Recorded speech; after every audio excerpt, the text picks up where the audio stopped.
could be a guy or a girl. I love when it's an ambiguous name like that. But Connor Kennedy, I don't know who she or he is, but they sound rich. And there's a blonde in the picture. So I do believe this show was originally supposed to be what I have kept saying I wish was on the show, the Real New York City Kids. And I guess Riley and Brooks were part of it. I mean, they did go to NYU, and that is a much more of a connection to New York than Ariana, who moved here so she could be on the show, and Gia, who got in whatever car it is that Louis bought for her today and is driving across the river. And then everyone else, like Amira and Charlie and Ava, they were in, and Georgia, they were supposed to be in it. But I would love to see Dylan full time. If not, I mean, he's so fucking hot. I'm all about the OnlyFans. But there you go. So that's the rumor. And now it's getting legs that half the cast quit because of Junior G and because of Ariana. And they even do break the fourth wall and address this that they didn't want Housewives Kids on the show. I could see that. I mean, nothing against being a housewife kid, but it's got to be organic, guys. It's got to be organic. And it's not really organic for me. And apparently, this happened weeks before filming started. They decided to add Gia and Ariana, and that's when these people quit.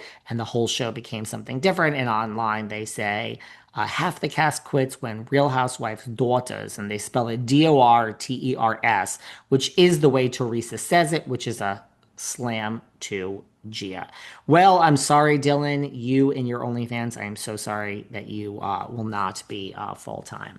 So there you go. Still liking the show. Most of you, here's the consensus because we know I love to do market research.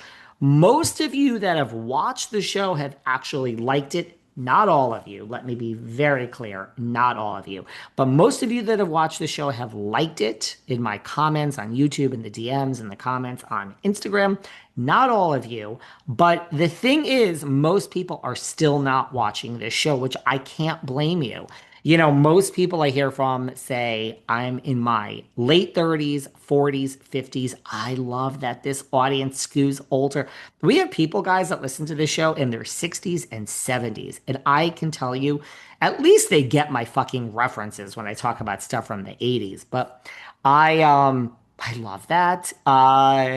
But regardless of that, the numbers are still in the 200,000s, and that sucks. And so Andy Cohen does not have a decision at Bravo about the programming. He gave that up when he became the talent, and he doesn't work on this show. So I just think an executive is not going to let a show go forward with 200,000. I mean, yes, it's more buzzy than the Atlanta Matchmaker show that premiered a few years ago. It's more buzzy than Girlfriends in Paris. It's more buzzy than a lot of shows which have come and failed. I think maybe it'll get a second season, but those numbers are really bad. Like, in a way, worse than some episodes of Watch What Happens. So I don't know. It's not necessarily gonna survive. But I think maybe because there is buzz about it, we let Summer House have a huge rope to hang on in Elegant. By the way, Ariana is kind of the breakout star for me. I mean, I think she's doing great. I find her to be very authentic and real. Maybe Kim and Brielle didn't rub off on her. She seems really well adjusted. You know, sometimes when your mother is a total fuck up and a total fucking deadbeat at life, and your father is a deadbeat, and she's the younger child. So I feel maybe Brielle got the affectation from Kim, and it just kind of, by the time it got to Ariana, she just was like, oh God, what am I dealing with here? And according to her, the younger kids need therapy because of all the drama between Kim and Croy, which I got no judgments for a divorce, but I do have a judgment when you lose your fucking house because you're a goddamn deadbeat that can't fucking afford your life. And then you lose the house and you say, but I love my house. I love it so much. I'm not going to get out of it. You are a fucking deadbeat. You lost the house because you have no fucking job and you have to move out, but you are so fucking entitled that you just sleep in the house. And the U.S. Marshals had to drag Kim and Croy out of there by their fucking collarbones. Get them out. They're deadbeats. But Ariana seems really authentic to me, right? So I don't know. She's kind of the breakout star of the show to me. I'm liking her. I give her thumbs up. Go, Ariana. What else can I tell you? What else can I tell you about and I think it's interesting you move to New York and you see a rent for 6,000. You're like, oh my God, it's so much. Well, I mean, that's what it costs in New York. But I love that eye-opening moment of like non-New Yorkers, they have those moments.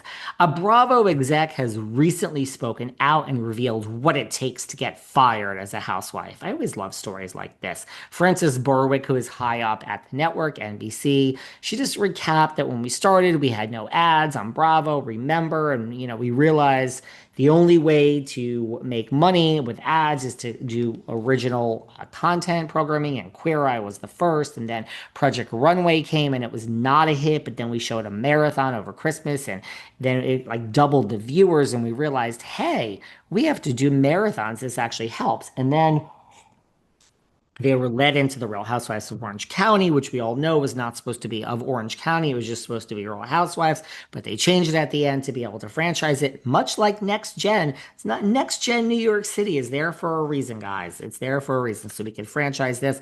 I don't think it's going to happen based on the ratings. And then we were going to have Manhattan Moms, but we called it Real Housewives of New York and blah, blah, blah, blah, blah. She says we've learned, which we've talked about here, we've learned that having multiple below decks on at once or multiple housewives, too many, it just doesn't work. We have to cut back. This is why we see two at once. We've talked about this. I mean, it's obvious that that's what they were doing.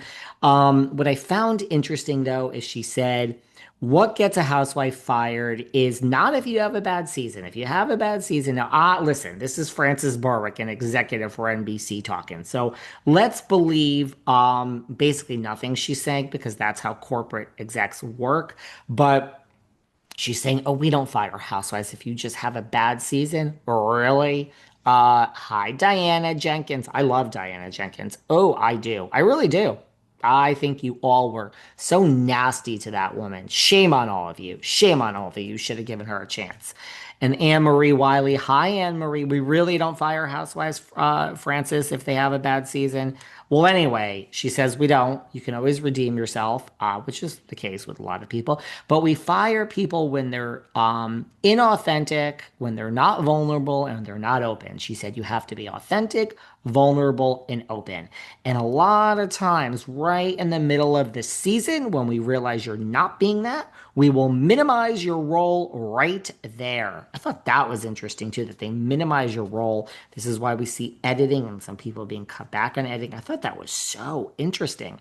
But that's what gets you fired. And she said, yeah, the reason we have so many criminals on Bravo is because criminal, like someone who does criminal activity, is outgoing and is like a risk taker. And that is the same type of personality that's drawn to the spotlight. I agree. And it's never good when we find out we have criminals working for us. Like, okay, Francis, keep digging yourself even deeper. I thought this was interesting.